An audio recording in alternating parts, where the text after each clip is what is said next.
here's my old Ender 3 Pro, highly modified.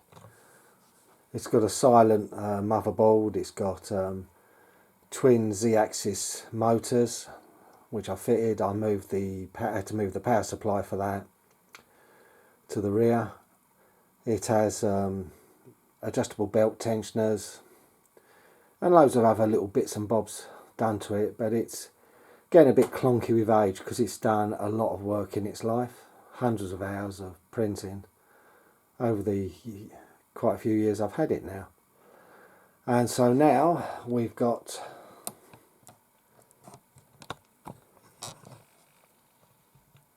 a new one. It's not fancy, it's just another Ender, but this is the V3 SE. I'm not doing an unboxing, but I'll do little snippets of the build, anything I want to point out as I assemble the unit. But against the old one, there's not a lot really to put together, but there's things to check in my opinion.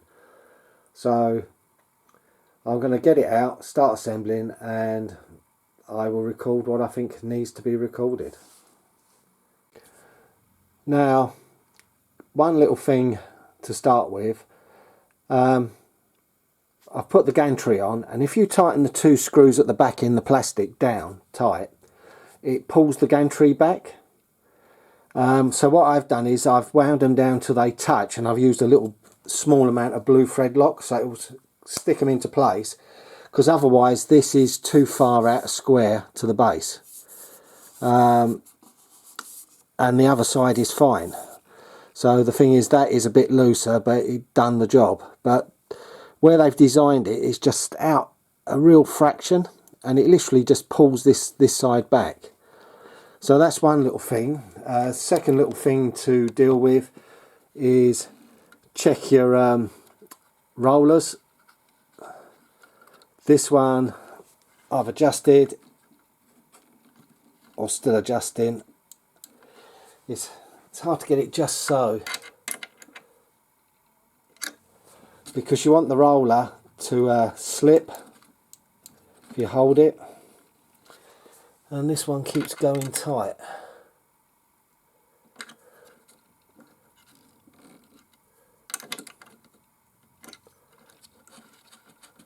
That's spinning too loose. Too loose.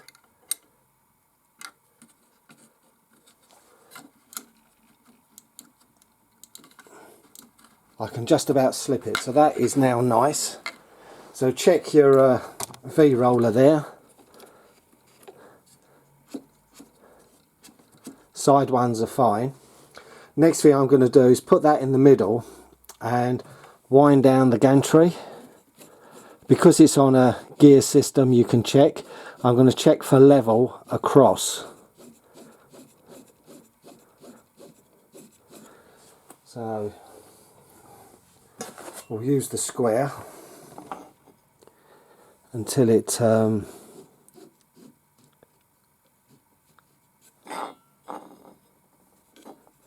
touches.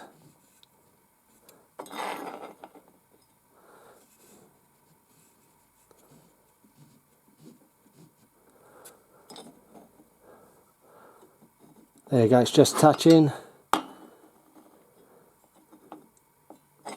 The other side, it's pretty good. It's pretty square. I'm pleased with that, because I know some people's ears have been off a bit. So we've done that bit, and I'll continue on till I add the next little mod, because I'm not doing a lot to it, as you can guess, at the moment. But like I said, check for square. Do not over tighten these rear ones. Use a little bit of thread lock. Don't use red, just use a bit of blue. So you tighten it until they touch, so they work. But I wish they'd designed this with a bit in the front where you screw a piece on and you screw it down to hold it solid, to give these more strength. Because like I said, there's 6 screws holding these bars on, 3 each side. They're 14s, but they should have used 16s. That extra 2mm will make the difference, but I haven't got any 16s to swap it with, which is a shame. But I am going to be adding a gantry support anyway to make this a bit more rigid, because there is a slight movement. which I'm printing on the old printer at the moment. But I've got a lot more to print and I'm waiting on bolts for that. But like I said, I've got one of the top bits which will be fitted.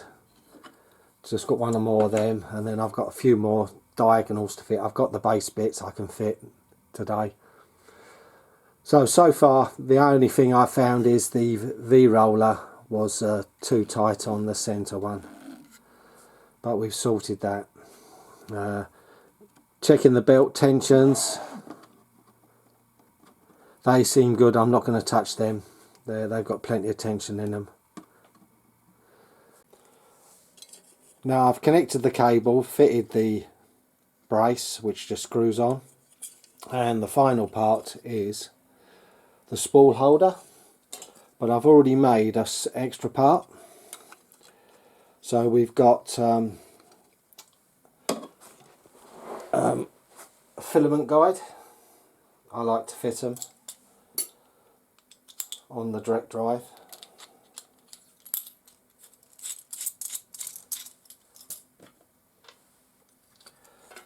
So it's a bit more for the screws to go through.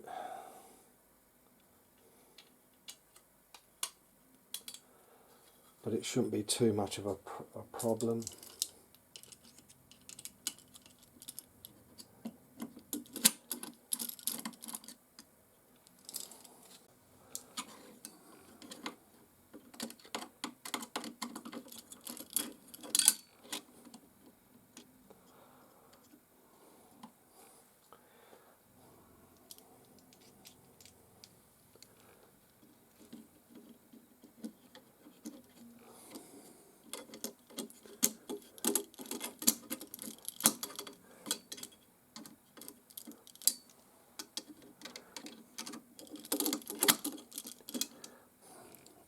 I've got to turn it slightly sideways so I can see.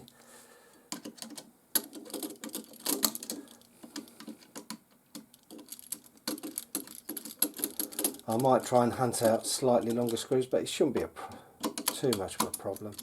What it is the thickness of the back of the filament holder, but that will guide the filament nicely towards the head. So there's the printer in all its glory. So now I've just got to work out how to use it, because it is different. I've got a new pad to look at, but this one is colour, which is nice, and feels okay. But all we got to do is plug it in and set it up. But I'm looking forward to the self-leveling bed where it's got the BL touch system. That'll be a lot better, and if I have to repair it any time, it was like, that was always the trouble on the old one, is whenever I worked on the head, you had all the wiring and all that. Where this, you can undo 2 screws, unplug it, and you're free to take the head off, work on it and put it back on again, which is slightly better in my opinion. Like I said, this is more plug and play. But then I'm going to say I don't think it's as strong as the old one, because you can pick up the old one by the frames and it won't go out a square or anything, where this, it's got to be picked up from underneath. Just a quick test to make sure all is working before I go any further.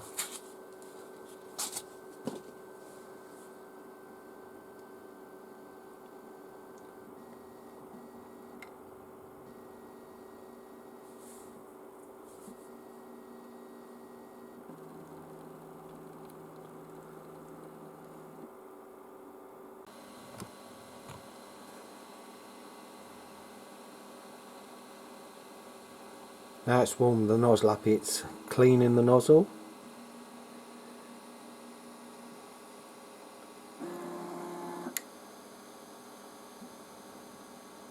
And then it's all to the Z offset, I think it's doing.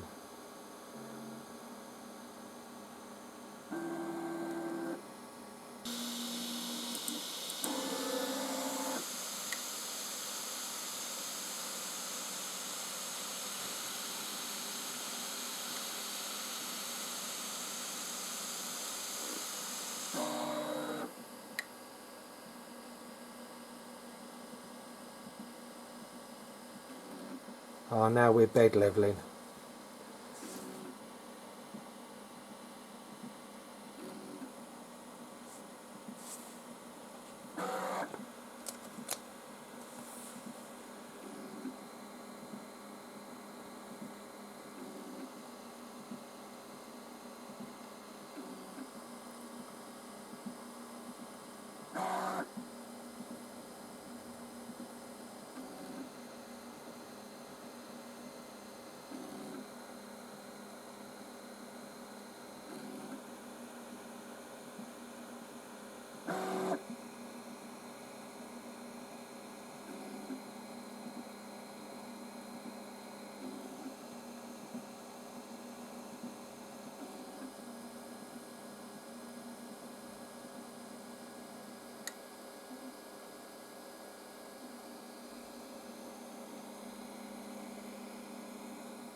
Right, we've got to confirm.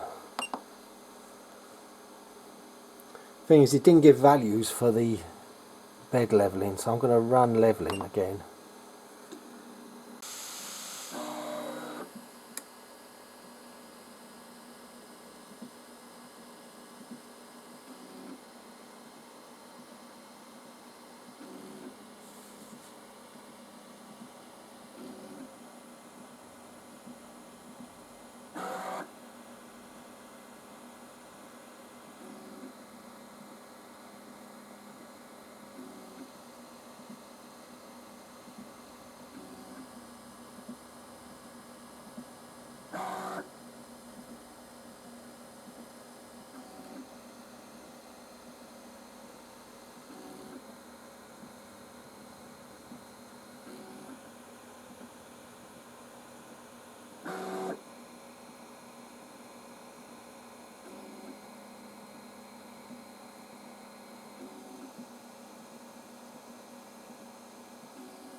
Well, I have to say the levelling's gone well.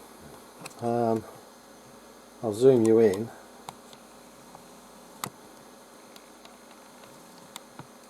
There's nothing that too bad on them. They're all the same colour. We've actually got one completely zero, but the worst off is 0.29, 0.35 is the worst. And that's right on the front edge, but otherwise it's pretty even. You know, they're like 1 to 2 digit under, so I'm pretty pleased with the levelling. So we can confirm. So all we got to do now is get it ready for printing, but not today. But we know it's all working, it's level, and I'm happy with that.